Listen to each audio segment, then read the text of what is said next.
Greetings and welcome. My name is Tim Dotson. I am a standardized patient trainer for the Center for Healthcare Improvement and Patient Simulation. Today I am here representing the Health Justice Collective in our project called You Can't Spell Memphis Without Me. We're here to highlight the contributions of diverse individuals within the healthcare system who contribute to health and wellness for all Memphians. Today, I have the distinct pleasure and privilege to speak with Dr. Cori Grant. Thank you, Dr. Grant, for being here with me today. And I am excited for our conversation. Me too. How are you? Thank you for having me. I'm very honored to be able to participate. So glad you're here. So first, before we get into the meat of everything, could you just kind of describe yourself and your role here at the university? Sure. Well, I've done a lot of different things over the course of my career, and all of them have really involved research with patients and healthcare providers in some capacity. And I guess an example was my role as the marketing director at Methodist Le Bonheur Healthcare for about 7 years, where I did a variety of projects that were designed to improve the services that were provided in the healthcare system. Currently, I'm a part-time assistant professor at UT and also a research associate for the American Medical Group Association, which is called AMGA. And AMGA is a nonprofit trade association that really advocates for aligning payment with population health initiatives. And we conduct population health analyses using national data and research and do studies, in addition to studying how interventions can be implemented in better ways. And all of this is done to ensure improved outcomes for all populations. And AMGA members include very large healthcare organizations across the country and multi-specialty physician practices. And my primary focus in both of the organizations, both UT and AMGA, is conducting research to really understand how interventions are best implemented within the healthcare organizations, which are, as you probably know, very large, complex systems. And we want to know how we can implement these interventions that are designed to improve health outcomes in a way that is tailored for marginalized and disenfranchised people who may need the interventions tailored, be able to benefit from the intervention. So that's kind of my work right now. Wow, that's pretty complex, but it's monumental work, sounds like. I'm so glad that you're able to speak with us on these issues today.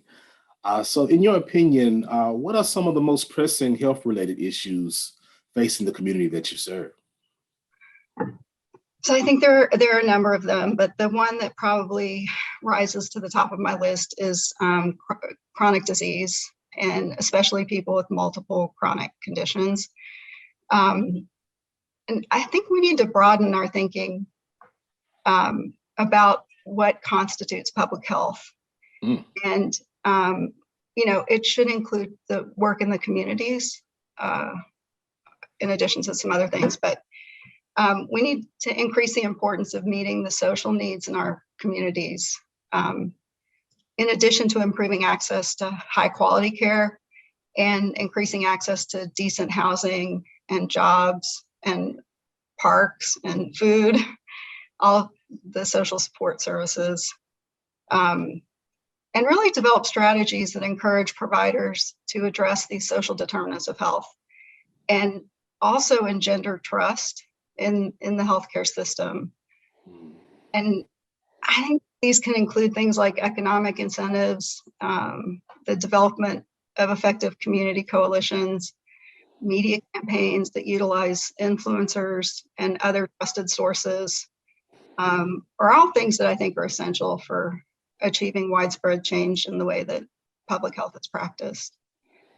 That is not only addressing the problem, but having an action plan behind the what the issues that the community is facing. That is amazing. Thank you so much for that. What do the terms health equity and health justice mean to you? And what changes need to be made on the local level or in local healthcare systems to achieve health justice? So I think the healthcare system historically undervalues low-income people, people of color, and the LGBTQ community, and a variety of marginalized groups. And I think this prejudice puts people at risk for worse outcomes. And the prejudice is actually an underlying independent cause of the worst health outcomes, that it's irrespective of income or education or social determinants of health like housing. And I think recent history has only reinforced the prevalence of this systemic racism in our society. And unfortunately, healthcare is no different. And to combat the resulting negative health outcomes, the healthcare system really needs to reform. And to me, health justice means getting rid of the prejudice and the subsequent barriers that result in populations being undervalued, who are currently marginalized or reprioritized and receive high quality health care and the bulk of the resources. And I think health equity requires a disproportionate investment in all factors that affect health so that we overcome barriers and we're able to accommodate those that have the greatest need. I honestly don't believe that we can truly have health equity without achieving health justice first. I totally agree with that. The underserved and the vulnerable or the marginalized communities seem to always get the short end of the stick, and we have to find ways to kind of not just make it equal, but equitable. So I definitely agree with the health justice being paramount to get to health equity. That brings me to my next question. What are some key factors that contribute to the poor health outcomes for the communities that you serve? And what city resources are needed to mitigate these factors?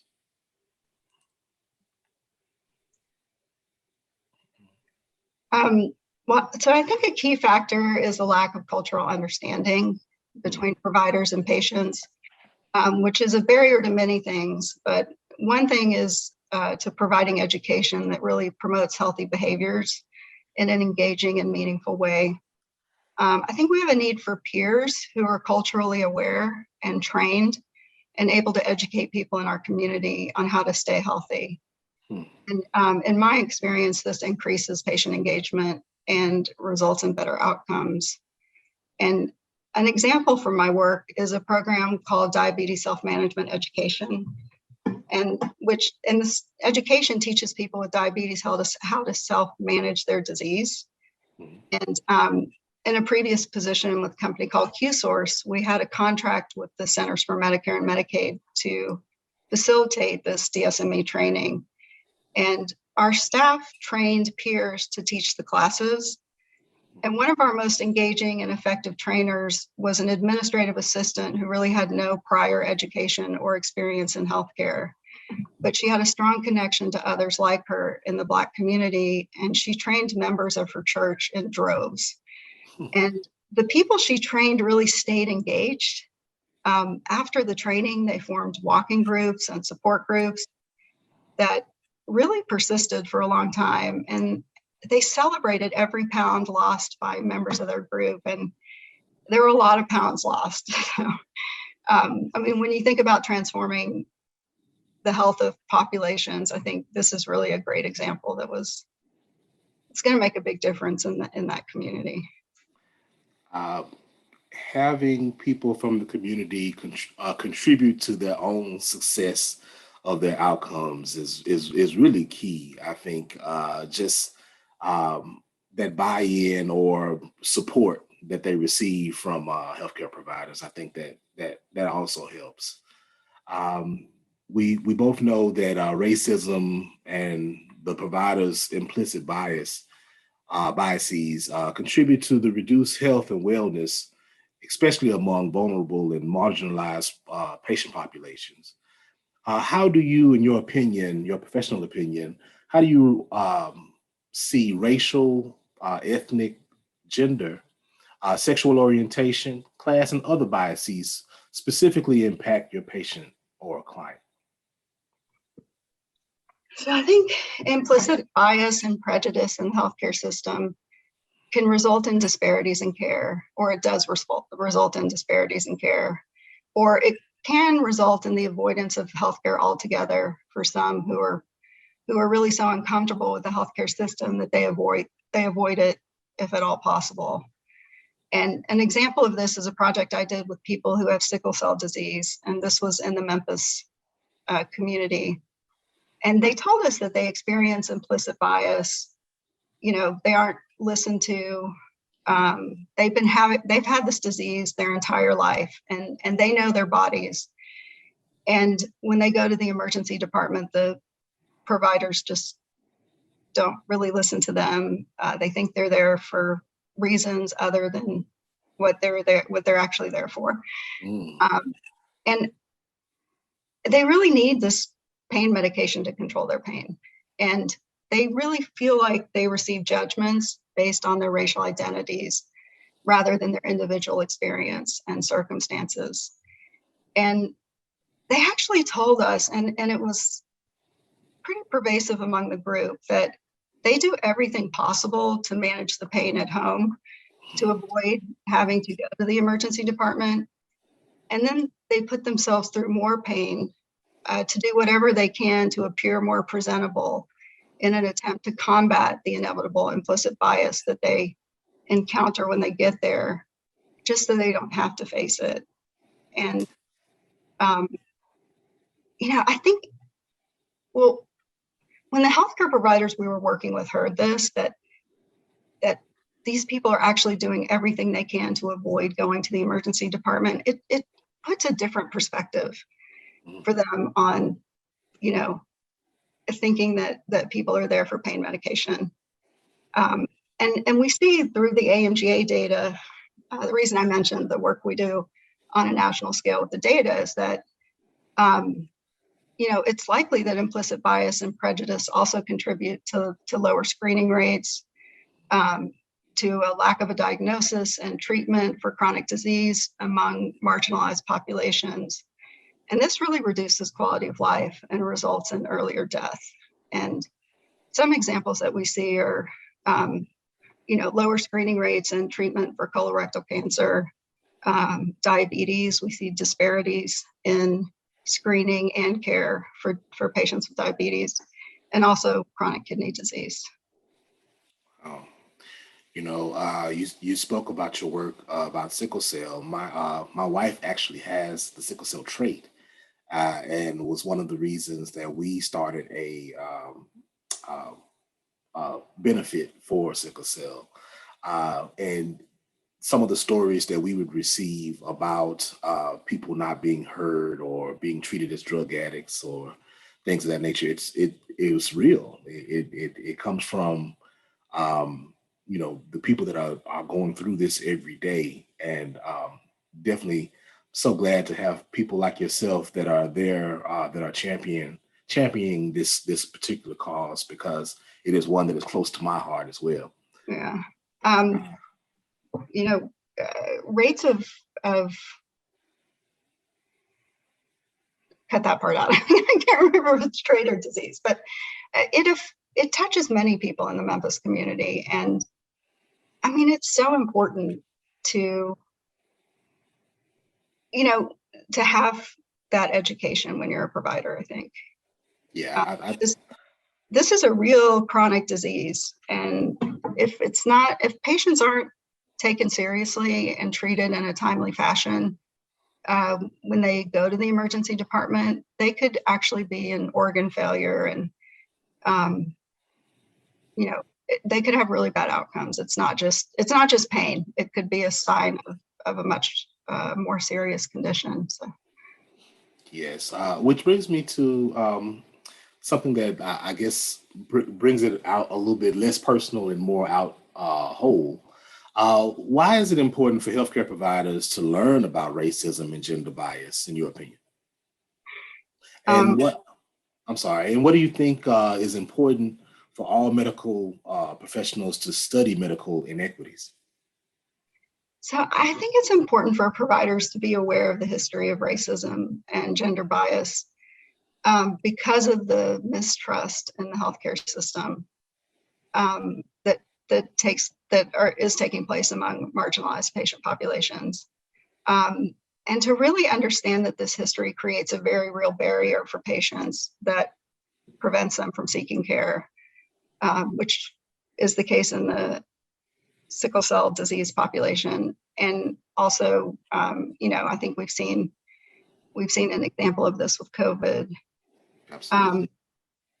I think it's critically important for healthcare providers to learn about racism and gender bias if we're ever going to achieve equitable healthcare and dismantle the disparities that are in the current healthcare system.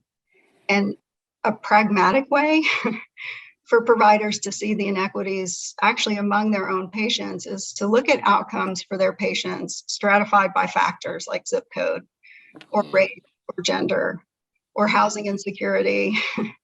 And it allows them to really see the differences for specific groups of their patient population, and also allows them to allocate more resources to these populations. And I did want to say that many times the information we need to produce these reports, like the social drivers of health, aren't documented actually in the EHR, where it's accessible and it can be combined with clinical data. And there are ICD-10 codes that are used to document these social drivers of health. And I think once healthcare organizations begin to use them on a regular basis, we'll have much better information to start looking at the effects of these things, like at the population level. And also having them in the record will make it easier for the provider because they don't have to go into another system to see which barriers may be preventing their patients from receiving high quality care. So. Yeah, identifying those gaps is very crucial to us being able to find a way to heal our community. This brings me to my next question on asking, do you think, in your opinion, is it possible to learn how to avoid undue unconscious bias? And should that be required of our students and professionals in the medical field? I'm not sure if it's possible because it is unconscious, but I have seen it overcome. And I think we definitely need to try to overcome it. And if we're going to, that education is critical. In the project with people who had sickle cell disease, we found that the most effective teachers were actually the patients themselves. Mm-hmm. And, patient stories are a really effective means for educating providers, but we have to be careful not to put all of the burden on the patients to do the education. It's also really critical that providers take the initiative to seek out further education, and schools provide that education about racism and unconscious bias to alleviate the burden of the education falling on the patient's shoulders. Have you personally experienced any racism in your healthcare interactions? And if so, describe an instance and how did it make you feel? So I don't think as a white person that I could ever experience racism personally. So I've seen it, but I don't think I've ever experienced it. Okay. And when you witnessed it, could you kind of elaborate on what that may have looked like? Well, I probably would have to go back to the sickle cell. I mean, no. Okay, that's fair. That's fair. Well, let me ask the latter of the questions. How did it make you feel when you witnessed it?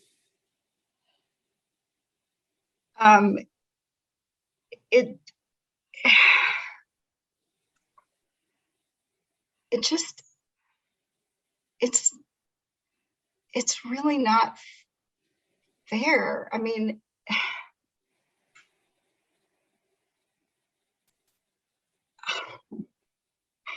I guess it frustrated me because there's no reason. I mean, healthcare is a right, and adequate healthcare is a right. And healthcare isn't just about patients coming into healthcare organizations to receive care.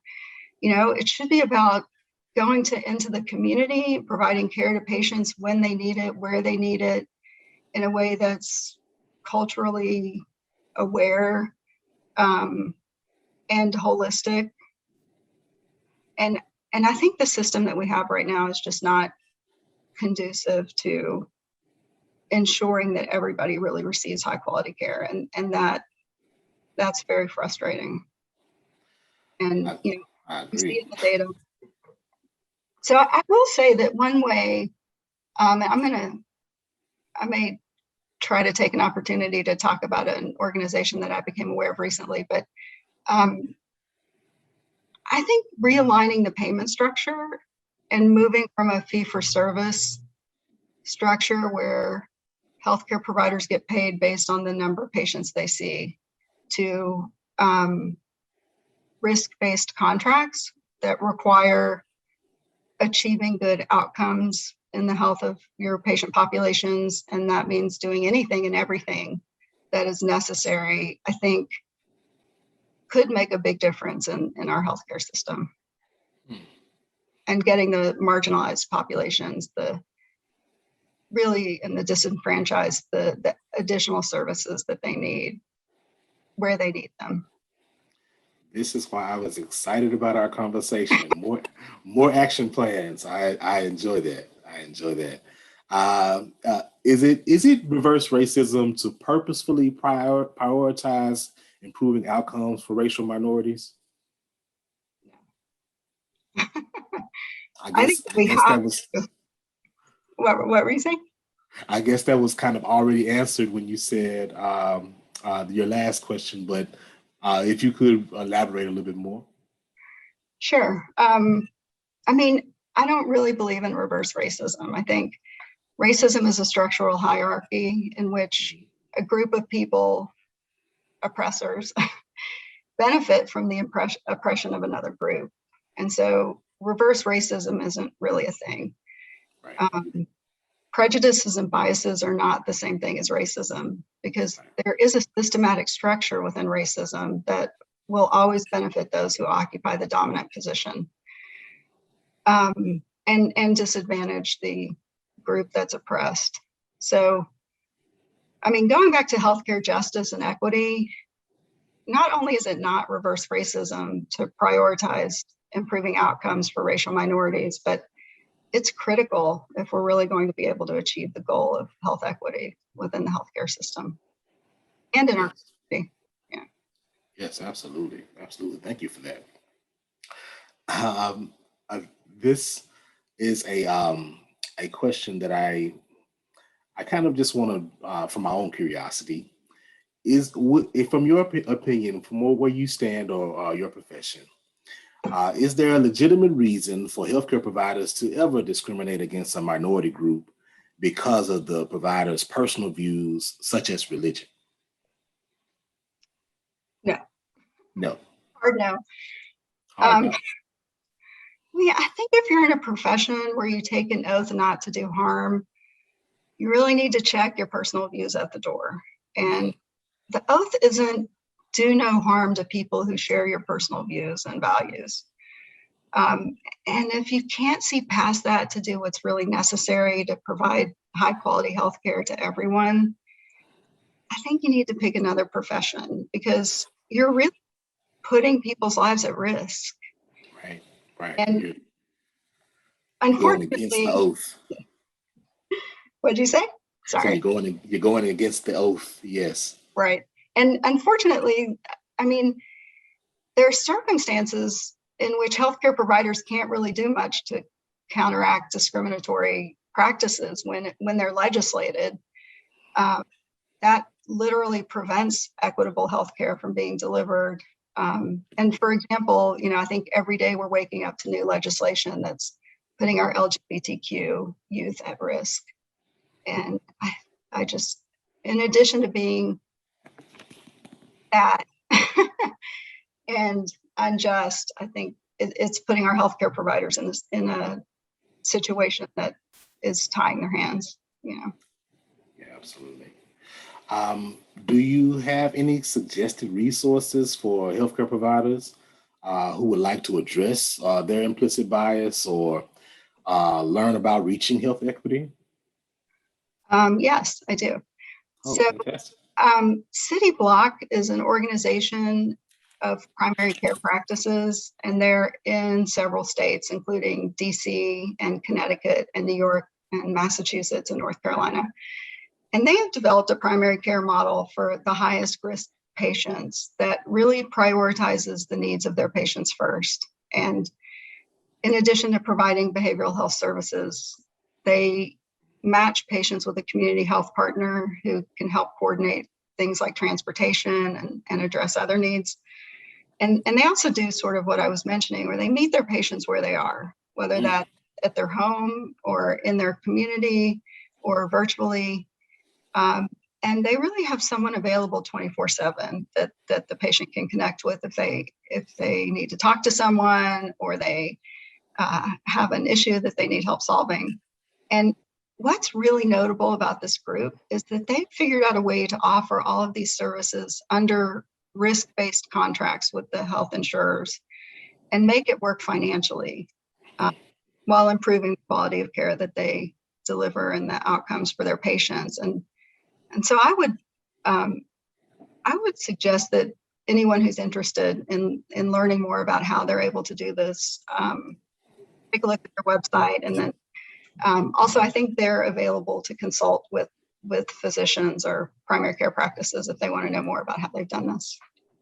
That is intriguing. I'm so curious or inquisitive about this risk-based contracts. I'm going to have to do my research on that. Definitely, but thank you for that. I hope that will our listeners and our viewers will take advantage of that resource that you just provided for us. Thank you so much for that. Can I also mention one other resource? Absolutely, please.